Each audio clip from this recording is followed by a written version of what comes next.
Hello दोस्तों, मैं अजय कुमार आपका अजय विद मैथ्स में स्वागत करता हूं। तो आज हम एसएससी जीडी 2023 में जो फरवरी में पेपर हुए थे उनका एनालिसिस कर रहे हैं।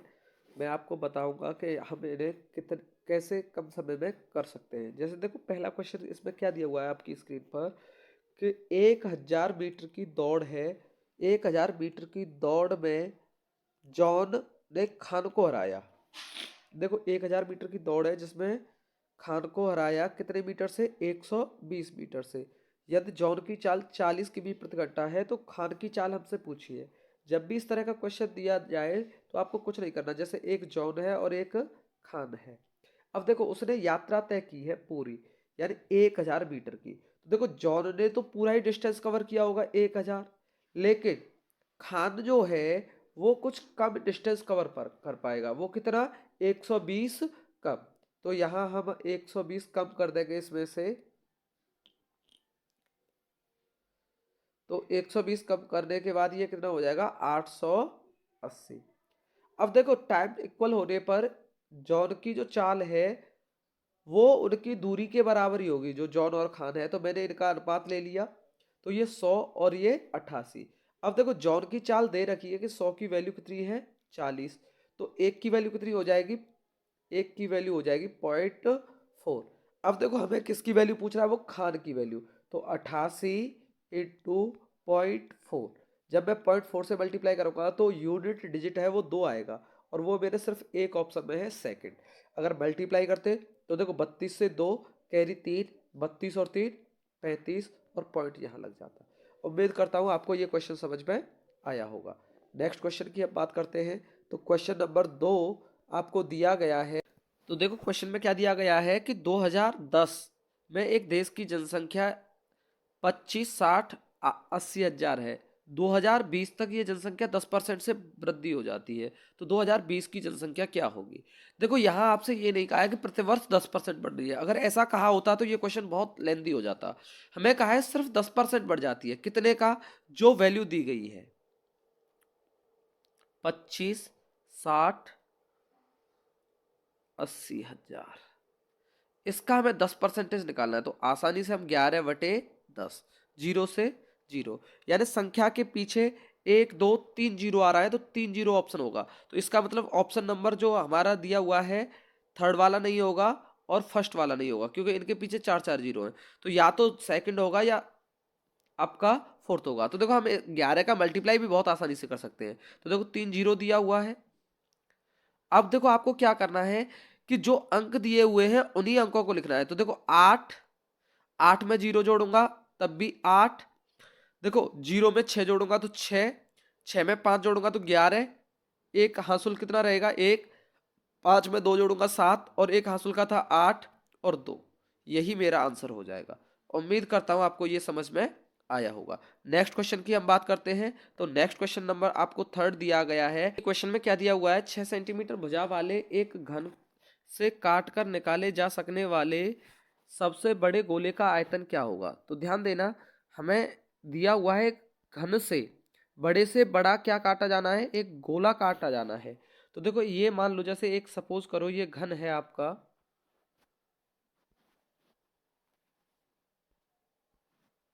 एक मिनट रुकना।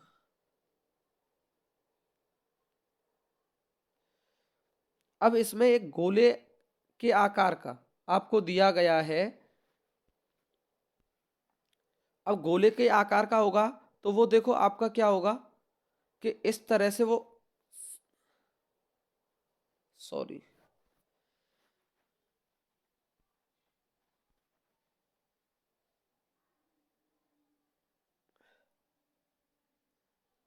इस तरह से गोले का आकार का उसके अंदर सबसे बड़ा आयतन वाला चाहिए। तो देखना, वो सभी सतहों को टच करेगा। जैसे यहां पर दिया हुआ है कि सबसे पहले यहां से यहां तक की जो लेंथ है वो 6 सेंटीमीटर है, ये भी 6 सेंटीमीटर है, ये भी 6 सेंटीमीटर है। तो हमें उसने क्या कहा है? उसने कहा है कि काट कर बड़े से बड़ा गोला। तो देखना, इस सतह से इस सतह तक की जो लंबाई है वो इस गोले के क्या होगा? व्यास के बराबर होगा। और व्यास की लंबाई ही तो उसकी ये जो लंबाई है उसके बराबर होगी, जो कि कितने के बराबर है? 6 सेंटीमीटर के बराबर है। अब ध्यान देना, अगर ये 6 सेंटीमीटर के बराबर है तो यहां से यहां तक की जो लंबाई होगी वो जिसे हम त्रिज्या कहते हैं, वो आर का मान कितना हो जाएगा, 3 सेंटीमीटर हो जाएगा। अब हमें उसने पूछा है आयतन, तो गोले का आयतन होता है 4/3 पाई आर क्यूब। अब देखो 4/3 तो है हमारा कांस्टेंट वैल्यू। अब यहाँ देखो पाई नहीं है, तो हम यहाँ पाई का मान रख सकते हैं 22/7 इंटू 3 इंटू 3 इंटू 3, 3 बार, क्योंकि पाई तो एक 3 से एक 3 कट जाएगा। अब देखो 3 तरक के 9, 9 चौके 36, 36 इंटू 22। अब देखो बटे 7, तो मल्टीप्लाई कर सकते हैं। 6 दूनी 12, 2 हासिल कितना रहेगा 1। अब देखो 3 दूनी 6, 6 और 12 18 और 1 19 की 9 हासिल कितना होगा 1, 3 दूनी 6 और 1 7। अब देखो बटे 7, अब 7 से भाग देना है, तो देखो 7 एकम 7, फिर 7 एकम 7, बचेगा कितना 2, 22 हो जाएगा, 7 तिया 21.14। ये आपका आंसर हो जाएगा फर्स्ट। उम्मीद करता हूं आपको ये समझ में आया होगा। नेक्स्ट क्वेश्चन की हम बात करते हैं। तो नेक्स्ट क्वेश्चन क्या दिया हुआ है, एक गोलाकार कटोरे, एक अर्ध गोलाकार कटोरा मोटा स्टील से बना है जिसकी मोटाई 0.5 सेंटीमीटर है। कितना है 0.5 सेंटीमीटर है, यहां दिया हुआ है।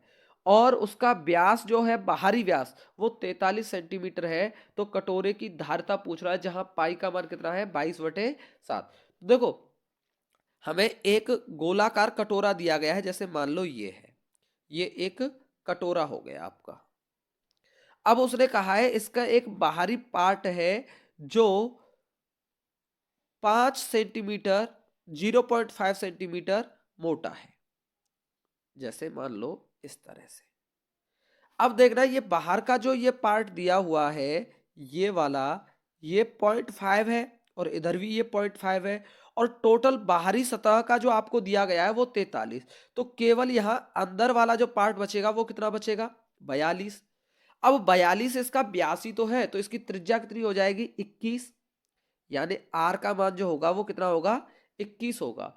अब हमसे अर्धगोले का आयतन पूछा है, तो अर्धगोले का आयतन होगा 2/3, पाई का मान 22/7 इंटू 21 का क्यूब होगा, 21 का क्यूब। अब देखना 7 या 21 से एक क्यूब कट जाएगा, यानी स्क्वायर रह जाएगा यहाँ पर। अब आपको मल्टीप्लाई करना है, तो 22 दूनी 44 और 21 का वर्ग होता है 441। अब देखो यहां से जब मैं मल्टीप्लाई करूंगा तो यूनिट डिजिट 4 है, जो सिर्फ एक ही ऑप्शन में है, ऑप्शन नंबर 4। आप मल्टीप्लाई भी कर सकते हो, तो देखो 4 एकम 4। अब देखो 4 चौके 16, 16 और 4 20, 20 की 0 हासिल कितना रहेगा 2, 4 चौके 16, 4 चौके 16, 32, 32 और 2 34, 34 की 4 हासिल 3, 4 चौक 16 और 3 19। अब डायरेक्ट इसका मल्टीप्लाई भी कर सकते हो, कोई भी दिक्कत नहीं होगी। तो हम नेक्स्ट क्वेश्चन नंबर 5 की बात करते हैं। तो 5 में देखो क्या दिया है कि एक दुकानदार ने मोबाइल जो है वो 16,500 रुपए में खरीदा, 8% त्योहारिक छूट दी और 5% नगद भुगतान पर छूट दी। तो उसने कितने रुपए में मोबाइल खरीदा, ये आपसे पूछ रहा है। जब भी आप इस तरह का क्वेश्चन करें तो आपको देखो पता है कि हम x प्लस के बाई प्लस के एक्स बाई अपॉन 100 का भी प्रयोग कर सकते हैं। तो जब हमें इससे करेंगे तो देखो एक छूट है -8, एक छूट है -5, और जब इन दोनों का मल्टीप्लाई करेंगे तो 40/100। तो देखो ये 13 हो गया, यहां से जब मैं भाग दूंगा तो ये 0.4 बार चला जाएगा, 13 में से 0.4 करेंगे तो ये 12.6 कितना हो जाएगा 12.6। किसी को कोई दिक्कत हो तो बताइए यहां तक। अब यहां ध्यान दीजिए, उसने कहा है इतने की छूट दी किस पर 16,500 का हम 12.6/100 ये कैलकुलेट करेंगे तो 0 से 0 खत्म हो जाएगा। अब हमें इसका मल्टीप्लाई करना है, तो मल्टीप्लाई कर लो आप किस तरह से। तो देखो 6 पंजे 30 की 0 कैरी कितना रहेगा 3। अब देखो 6 का मल्टीप्लाई 6 से करेंगे 36, 36 और 2 का मल्टीप्लाई 5 से करेंगे तो 46, 46 और 3 कितना हो जाएगा 49। हासिल कितना रहेगा 4। अब देखो 6 का मल्टीप्लाई आगे वाली संख्या से करेंगे तो 6 का 6, 6 दूनी 12, तो 12 और 6 कितना हो गया 18, 18 और 5, 18 और 5 23, 23 और 4, 23 और 4 आपका हो जाएगा 27, 27 की 7, हासिल कितना रहेगा 2। अब देखो 6 का मल्टीप्लाई सभी से हो गया, अब हम 2 का मल्टीप्लाई, 2 एक का 2 और 6 एक का 6, 6 और 2 8 और 2 हासिल का था तो 10, 10 की 0, हासिल कितना रहेगा 1। अब देखो 1 का मल्टीप्लाई 1 से करेंगे और हासिल जोड़ेंगे ये, अब पॉइंट 1 अंक पर था तो यहाँ। अब देखो हमारे 16,500 था, इतने की हमने छूट दे दी तो इसमें से हम इसे घटा देंगे तो 10 में से 9 जाएगा, 1 बचेगा, 9 में से 7 जाएगा, 2 बचेगा, 4 में से 0 जाएगा, 4 बचेगा, और यहाँ 6 में से 2 जाएगा, 4 बचेगा 1। तो यानी 14,421 हमारा आंसर नंबर सेकंड हो जाएगा। ये भी समझ में आया होगा। तो नेक्स्ट क्वेश्चन की हम बात करते हैं। तो नेक्स्ट क्वेश्चन नंबर 6 दिया हुआ है आपको कि एक कार की कीमत में क्रमिक रूप से 5%, 10% और आपको 20% की वृद्धि की जाती है। यहां वो वृद्धि कर रहा है तो अंत में समतुल्य परिवर्तन पूछ रहा है। तो देखो आप इसे दो तरह से कर सकते हो, पहले यहां से यहां 2 में x प्लस वाई वाले से निकाल सकते हो तो 20 और 10 30, 30 और 2 32, यानी टोटल 32% की वृद्धि हो गई। अब इस 32% को मैं 5% से रिलेट कर दूंगा तो 32 और 5 कितना हो जाएगा 37 प्लस, अब इन दोनों का मल्टीप्लाई तो 5 दूनी 10, 5 दिया 15 और 1 16 बटे 100, तो 0 से 0 कट जाएगा। अब 10 का भाग में इसमें देता तो पूरा एक बार चला जाएगा तो कितना हो जाएगा 38 6 बटे 10, और इसको मैं काटता तो कितना हो जाएगा 3 बटे 5, तो 38 सही 3 बटे 5 मेरा आंसर हो जाएगा। उम्मीद करता हूं आपको ये भी समझ में आया होगा। नेक्स्ट क्वेश्चन की हम बात करते हैं। तो नेक्स्ट क्वेश्चन आपको दिया हुआ है कि एक महिला 75 किमी प्रति घंटे की चाल से कार द्वारा एक निश्चित दूरी तय करती है और तुरंत उसी कार से 100 किमी प्रति घंटे की चाल से प्रारंभिक बिंदु पर वापस लौट आती है। तो मैंने अभी अभी आपको फॉर्मूला बताया था क्या होता है, डी बराबर एवरेज स्पीड पूछ रहा है तो एवरेज स्पीड आपको जब भी निकालनी होगी तो एवरेज स्पीड हम इस तरह से कैलकुलेट करते हैं कि जब भी दो एवरेज स्पीड दे रखी हो आपको, जैसे यहाँ 75 और 100 दी है तो 2ab बटे a प्लस b, इस फॉर्मूले का यूज करके हम एवरेज स्पीड निकाल सकते हैं। देखो 2 इंटू 75 इंटू 100 और दोनों का एडिशन जो होगा 175। अब देखो 25 से ये 3 बार कट जाएगा, 25 से ये 7 बार कट जाएगा, और जब आप कैलकुलेशन करोगे तो 600 बटे 7, और आप जानते हो 6 बटे 7 की वैल्यू जो होती है वो कितनी होती है, देखो 7 से आप भाग दे दो इसमें तो 7 अट्ठू 56, बचा कितना 4, तो 7 पंजे 35, बचा कितना 5 बटे 7, यही हमारा आंसर हो जाएगा जो क्वेश्चन मतलब सेकंड ऑप्शन जो है। उम्मीद करता हूं आपको ये समझ में आया होगा। नेक्स्ट क्वेश्चन की हम बात करते हैं। तो क्वेश्चन नंबर देखो 8 दिया हुआ है कि एक घंटे में 11 बेंच बना सकता है, बी 5 बेंच बना सकता है, और दोनों मिलकर के 64 बेंच बनाने का काम करते हैं तो कितना समय लेगा, कितना समय लेगा। तो देखो ए एक घंटे में 11 तो उसकी इफिशियंसी 11 हो जाएगी, और बी एक घंटे में 5 तो उसकी इफिशियंसी 5 हो जाएगी। दोनों की मिलकर इफिशियंसी कितनी हो जाएगी 16, यानी एक घंटे में वो 16 बना सकते हैं। कितनी बेंच बनानी है उन्हें 64, तो 64 बटे 16 डिवाइड करेंगे तो 4 बार भाग चला जाएगा, यानी ऑप्शन नंबर थर्ड। उम्मीद करता हूं समझ में आया होगा।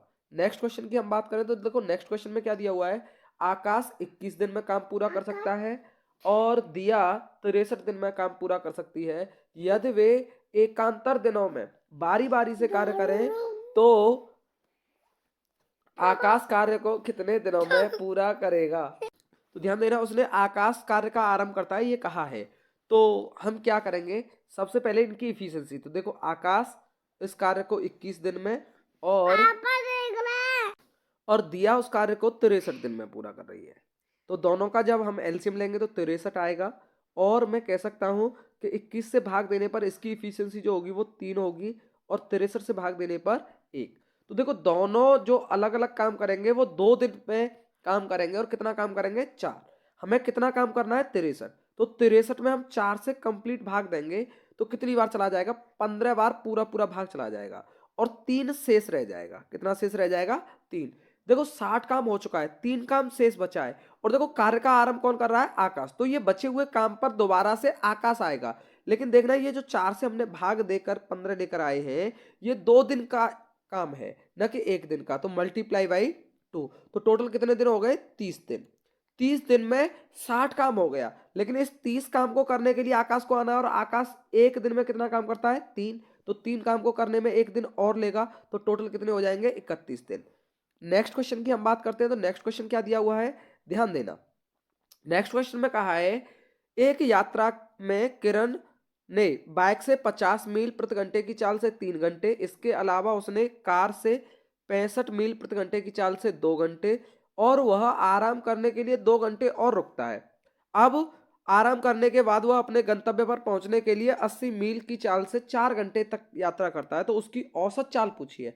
देखो औसत चाल में होता है कुल दूरी बटे कुल समय, तो हम यहां से दूरी निकालेंगे सबसे पहले। तो पहला व्यक्ति 50 मील चल रहा है, और कितने घंटे के लिए चल रहा है 3 घंटे के लिए, तो मैं कह सकता हूं कि टोटल डिस्टेंस उसने जो कवर की होगी वो 150 मील की होगी। अब 65 मील तक चल रहा है वो 2 घंटे तक चल रहा है, तो 2 घंटे तक चल रहा है, तो 2 घंटे में कितना 130, कितना हो जाएगा 130। अब नेक्स्ट 80 मील की चाल से 4 घंटे के लिए चल रहा है, तो 320, ये टोटल कितना हो जाएगा, तो देखो 300 और 100 400 और ये 500, 580 600, यानी टोटल 600 मील हो गई। और 600 मील कितने समय में तय किए, तो देखो 4 घंटे ये, 2 घंटे ये, 6 और 2 8, 8 और 3 11, यानी 11 में 11 से जब हम इसमें भाग देंगे तो 11 पन्ना 55 बचेगा 5, 11 चौके 44 बचेगा 6, 11 पन्ना 55 और 4, यानी उसका आंसर जो है वो थर्ड ऑप्शन 54.54 आंसर हो जाएगा। उम्मीद करता हूं आपको समझ में आया होगा। नेक्स्ट क्वेश्चन की हम बात करते हैं, तो क्वेश्चन नंबर है आपका 11। इसमें कहा है एक व्यापारी 18% और 20% की 2 क्रमिक छूट देता है, यदि उसका अंकित मूल्य 11,000 रुपए है तो विक्रय मूल्य क्या होगा। देखो जब भी इस तरह का क्वेश्चन दिया जाए आपको, तो आपको कुछ नहीं करना है। देखो 18% की वैल्यू निकालनी है, तो 18% की वैल्यू होगी 9/50। अगर वो 50 रुपए का सामान खरीद रहा है तो उसे 9 की छूट से बेच देगा 41 में। 20% की छूट का मतलब 5 से 4। अब देखो यहां इसकी वैल्यू दे रखी है आपको 11,000, तो देखो इन दोनों का प्रोडक्ट ही होकर तो यहां पर आता है, तो मैं कह सकता हूं 250 की वैल्यू जो है वो 11,000 है, तो 0 से 0 खत्म हो जाएगा, 25 से 100 कटता है 4 बार, यानी टोटल 1100 कट जाएगा 44 बार। अब 44 इन दोनों का प्रोडक्ट कितना आएगा, तो ये प्रोडक्ट आएगा 164, और इसमें किससे मल्टीप्लाई करना है 44 से। तो देखो हम सबसे पहले यूनिट डिजिट देखेंगे, तो यूनिट डिजिट सभी में समान है, फिर उसके बाद हम सेकंड डिजिट और थर्ड डिजिट देख सकते हैं, या फिर हम मल्टीप्लाई भी कर सकते हैं। तो देखो 4 का मल्टीप्लाई 4 से करेंगे 16, कैरी रहेगा 1। अब देखो 4 का मल्टीप्लाई 6 से करेंगे 24, 24 में 16 जोड़ना है, तो 24 में 16 जोड़ेंगे तो हम देखो 24 और 10 34, 34 और 6 40, 40 और 1 हासिल का था 41 से 1 कैरी कितना रहेगा 4। अब देखो 4 का मल्टीप्लाई 1 से करेंगे तो 4, और इसका मल्टीप्लाई इससे करेंगे तो 24, 24 और 4 28, 28 और 4 32, यानी तीसरा डिजिट जो होगा वो 2 होगा। तो देखो ये ऑप्शन नहीं है मेरा, यहाँ 1 6 तो है, लेकिन तीसरा डिजिट जो है 7 है, ये भी नहीं होगा, ये भी नहीं होगा, ऑप्शन नंबर थर्ड। या फिर हम पूरा मल्टीप्लाई करेंगे तो यही आंसर हो जाएगा 7216। उम्मीद करता हूं आपको ये भी समझ में आया होगा। नेक्स्ट क्वेश्चन की हम बात करते हैं, तो नेक्स्ट क्वेश्चन क्या दिया है, किरण बाजार में 15% के लाभ पर बेचने का दावा करती है और वजन में 20% कम तौलती है। जब भी इस तरह का क्वेश्चन दिया हो तो आप हमेशा रेशियो से करना, अनुपात से करना। देखो 15% का लाभ, 15% की वैल्यू होती है 3/20, यानी अगर कोई सामान 20 का है तो मैं उसे 23 में बेच दूंगा। फिर उसने कहा कि 20% कम तौला, 20% कम का मतलब होता है 1/5, लेकिन यहां देखो ये ऑब्जेक्ट की बात कर रहा है कि वस्तु, तो वस्तु हमेशा रिवर्स में लिखी जाती है, यानी 5 से 4, यानी उल्टा अनुपात लिखा जाता है। अब देखो ये कितना हो जाएगा, तो यहां पर आप 5 से इसे खत्म कर सकते हो 4 बार, तो ये 16 हो जाएगा और ये आपका 23। तो कितना प्रॉफिट हो रहा है 7 का, कितने पर हो रहा है 16 इंटू 100। तो देखो 4 से ये 4 बार, 4 से ये 25 बार, 25 इंटू 7 करेंगे तो 175 बटे 4। तो देखो 4 चौके 16, बचेगा एक, 4 तिया 12, यानी लगभग 43 के करीब आंसर होगा। तो मेरा ऑप्शन नंबर 4 हो जाएगा, इनमें से कोई भी 43 के करीब आंसर नहीं है। इसलिए नेक्स्ट क्वेश्चन की हम बात करें तो क्वेश्चन नंबर हमारा 13 दिया हुआ है कि यदि 8 और 24 का तीसरा अनुपात ए है और 4 और 16 का मध्यानुपात बी है तो ए अपॉन बी। तो देखो जब भी आप तीसरा अनुपात निकालोगे तो 24 इंटू 24, जो दूसरी संख्या है उसका 2 बार मल्टीप्लाई करोगे और पहली वाली संख्या से भाग दोगे। लेकिन मध्यानुपात जब निकालोगे तो रूट के अंदर दोनों संख्याओं का गुणा करते हैं। तो देखो 8 से ये 3 कट जाएगा, यानी 24 इंटू 3 72। तीसरा अनुपात जो होगा वो 72 होगा। अब यहां से मध्यानुपात कितना होगा, तो देखो 4 से 2 बाहर आएगा और 16 से 4, तो यानी 8। अब मुझे पूछ रहा है ए अपॉन बी, तीसरा अनुपात बटे मध्य अनुपात, तो आप इसमें भाग देंगे, कितनी बार चला जाएगा 9, तो हमारा आंसर हो जाएगा 9। उम्मीद करता हूं आपको समझ में आया होगा। नेक्स्ट क्वेश्चन की हम बात करें तो नेक्स्ट क्वेश्चन नंबर 14 दिया हुआ है कि 0.1 और 0.12 का तृतीय अनुपात। तो देखो अभी अभी बताया तृतीय अनुपात में दूसरी वाली संख्या जो होती है उसका हम 2 बार मल्टीप्लाई करते हैं, तो 0.12 गुणा 0.12 डिवाइड भाग देना है पहले वाले से 0.1। तो देखो इस पॉइंट से ये पॉइंट वाला यहां आ जाएगा और 12 का वर्ग होता है 144। अब देखो पॉइंट कितने अंक पर है, तो पॉइंट के बाद एक अंक यहाँ है और 2 अंक यहाँ है, टोटल 3 अंक है, तो 3 अंक पहले पॉइंट लग जाएगा, यानी 0.144 हमारा आंसर सेकंड हो जाएगा। नेक्स्ट क्वेश्चन की हम बात करते हैं, क्वेश्चन नंबर 15। तो क्वेश्चन नंबर देखो 15 बहुत अच्छा क्वेश्चन है। एक नदी 2 किमी प्रति घंटे की चाल से बह रही है, एक नाव 10 घंटे में धारा के विपरीत दिशा 40 किमी जाती है और बी से ए वापस भी आ जाती है, तो शांत जल में नाव की चाल आपसे पूछी है। तो इसमें आपका जो फॉर्मूला होता है वो ये होता है डी बराबर, बोट की चाल नहीं दी है तो बोट की चाल का वर्ग माइनस धारा की चाल का वर्ग, यानी एक मिनट, यहां बोट की चाल का वर्ग, डी बराबर जो होता है वो होता है बोट की चाल का वर्ग माइनस धारा की चाल का वर्ग बटे आपसे 2b इंटू टी, ये होता है। तो आप हमेशा ध्यान रखना। तो देखो ये फॉर्मूला होता है, इस फॉर्मूले का आप यूज कर सकते हैं कोई भी क्वेश्चन दिया गया हो, लेकिन ध्यान रखना ये जो 2b है, अगर हमसे यहाँ धारा का मान पूछता तो यहाँ 2r होता, अगर हमसे बोट का मान पूछ रहा है तो 2b होगा। ये बात आपको ध्यान देनी है बस, और कुछ नहीं। तो देखो हम इसमें रखेंगे तो 40 हमारी डिस्टेंस है, x हमें पता नहीं बोट का मान, माइनस के धारा का मान 2 है तो 4, 2 का वर्ग हो जाएगा, बटे दोनों का डिफरेंस 2x इंटू 10, यही तो है। देखो 0 से 0, जब मैं इसका मल्टीप्लाई करूंगा तो ये समीकरण जो है वो क्या बन जाएगा आपका 8x बराबर एक्स स्क्वायर माइनस 4, ये समीकरण है। अब देखो ये द्विघात समीकरण, यहां आप ऐसी कंडीशन बनेगी कि आप इसे साधारण तरह सॉल्व नहीं कर सकते। एक्स स्क्वायर माइनस के 8x माइनस के 4, यानी 4 का कोई भी ऐसा मल्टीपल नहीं होता आप डायरेक्ट देखने के लिए कि वो 8 में तोड़ा जा सके। तो इसलिए हम देखो नेक्स्ट पेज पर मैं ले जा रहा हूं, किस तरह से करेंगे समझना। तो हमारा समीकरण जो है वो एक्स स्क्वायर माइनस का 8x और माइनस का 4, तो आपने एक फॉर्मूला पढ़ा होगा माइनस का b प्लस माइनस, जिसे श्रीधराचार्य कहते हैं, बी स्क्वायर माइनस 4ac बटे 2a, इस फॉर्मूले का यूज करेंगे। तो देखो कितना आसान बन जाएगा, यहां से जब आप रखोगे तो b की वैल्यू हो जाएगी 8, तो माइनस का चिन्ह है, माइनस का चिन्ह है तो प्लस के 8 प्लस माइनस बी स्क्वायर से हो जाएगा 64 माइनस 4ac, देखो 4ac माइनस है तो देखो यहां पर ये माइनस माइनस प्लस हो जाएगा,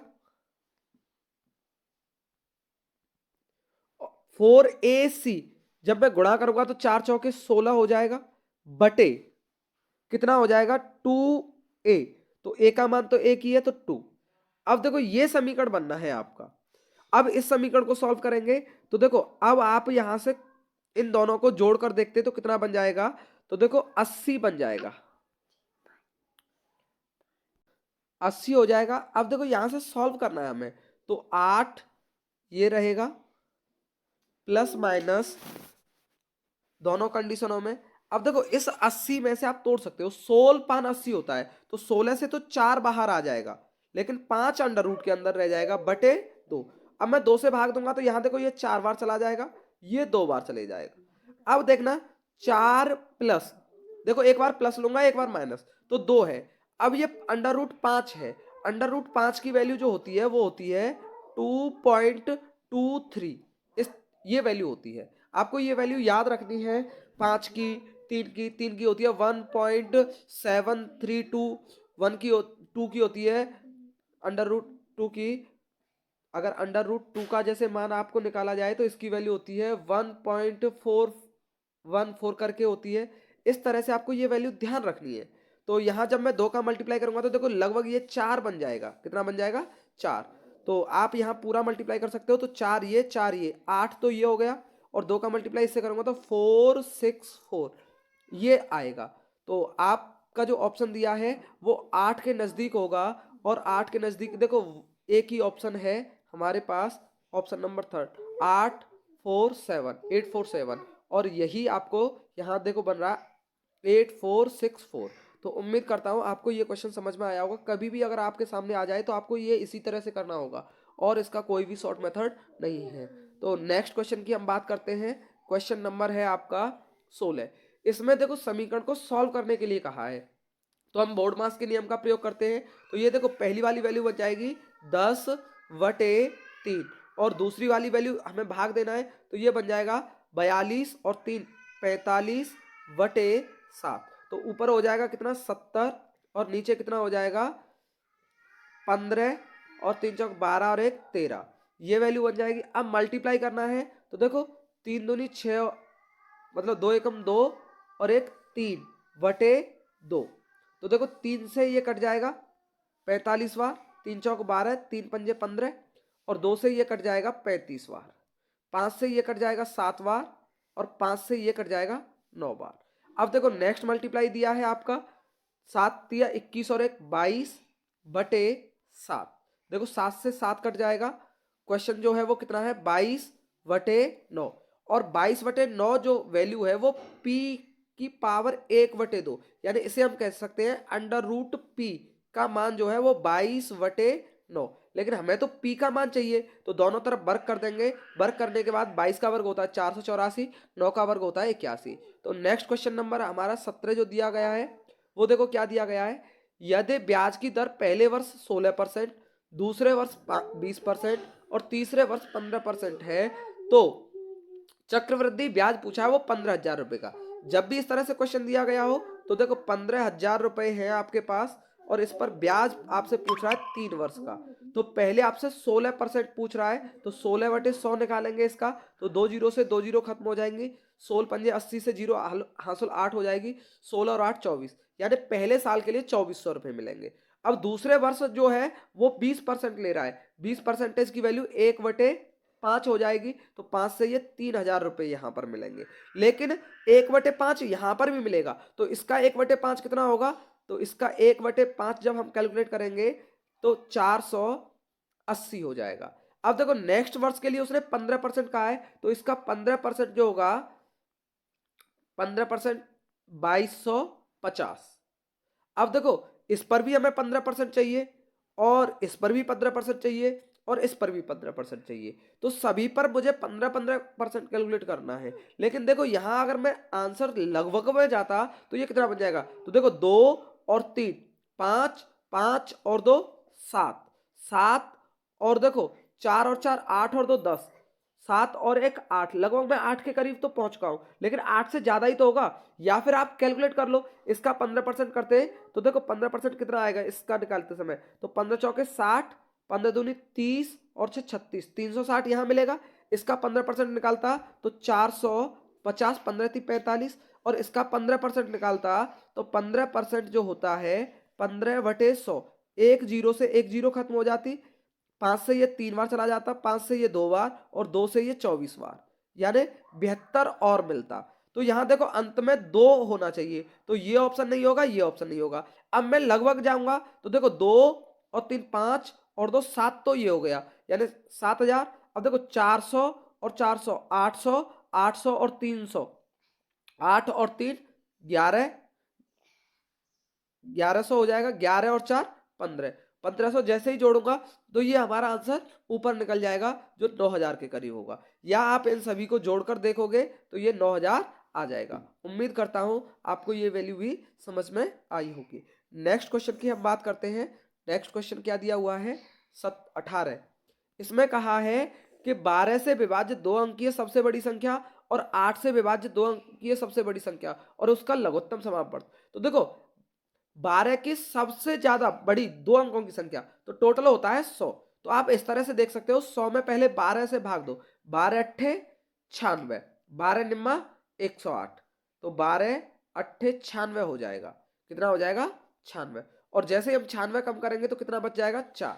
तो देखो अगर आपको छोटी संख्या पता करना है माइनस, तो हम 100 में से डायरेक्ट 4 घटा देंगे तो 96, यानी 96 वो संख्या छोटी 2 अंकों की है जो 12 से पूर्णतः डिविजिबल है। और देखो ये 8 से भी 2 अंकों की सबसे छोटी संख्या है जो पूर्णतः डिविजिबल है, तो दोनों से ही डिविजिबल होने वाली संख्या कितनी है, 96, 96। और इनका लघुत्तम समय पूछ रहा है तो वो 96 ही हो जाएगा, आंसर हो जाएगा हमारा 96। नेक्स्ट क्वेश्चन क्या दिया हुआ है, क्वेश्चन नंबर 19। देखो इसमें कहा है एक दुकानदार 2 तरह से अपने ग्राहक को धोखा देता है। वह शुद्ध शहद में 20% पानी मिला देता है और शहद की कीमत को 15% बढ़ा भी देता है। तो 40 केजी शुद्ध शहद के लिए 30 रुपए पर केजी का भुगतान है, तो उसने कितने रुपए का लाभ लिया ये पूछ रहा है। तो देखो 40 केजी अगर शुद्ध बेचेगा तो उसे 1200 रुपए मिलेंगे, लेकिन 20% उसमें पानी मिला देगा तो शहद कितना था 40, और 40 का 20% मिला देगा तो वो 48 केजी हो जाएगा। अब देखो 30 रुपए में बेचना था लेकिन 15% बढ़ा दिया 30 को, तो 30 को मैं 15% बढ़ाऊंगा तो 115/100, जीरो से जीरो, 5 से 5 दूनी 10, 5 दिया 15 और 5 से ये 2, तो ये यानी कितना हो जाएगा 69/2।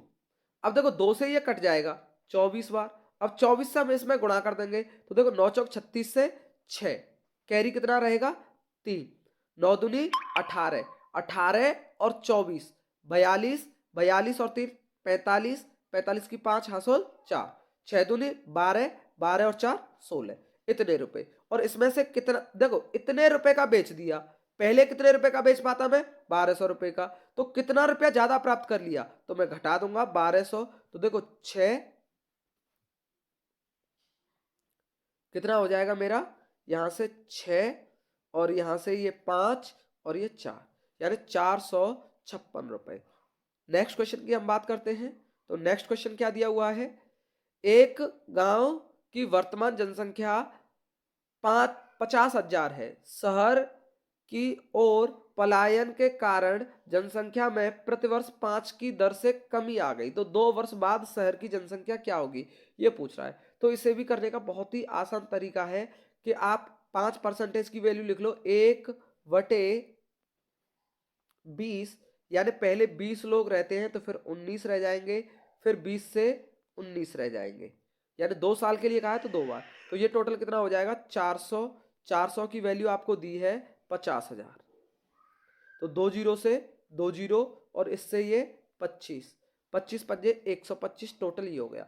और 19 का वर्ग होता है 361, यानी इकाई का अंक हमारा 5 होना चाहिए, तो 5 सभी में है। अब हम दहाई के अंक और सैकड़ा के अंक से बात करेंगे, तो देखो 1 का गुणा 5 से करेंगे 5 होगा, 1 का गुणा 2 से करेंगे 2, और ये 6 का गुणा 5 से करेंगे 30, 30 और 2 32, 32 की 2, कैरी कितना रहेगा 3। तो यहां से देखो चौथा ऑप्शन और ये ऑप्शन तो हट गया क्योंकि इकाई का अंक 2 आ रहा है। अब देखो फिर नेक्स्ट आगे 1 का गुणा 1 से करेंगे तो 1 होगा, 6 का गुणा 2 से करेंगे तो 12, 12 और 1 कितना हो गया 13, 13 और 15 28, 28 और 30 जोड़ने पर कितना हो जाएगा 31, 31 से 1 आएगा।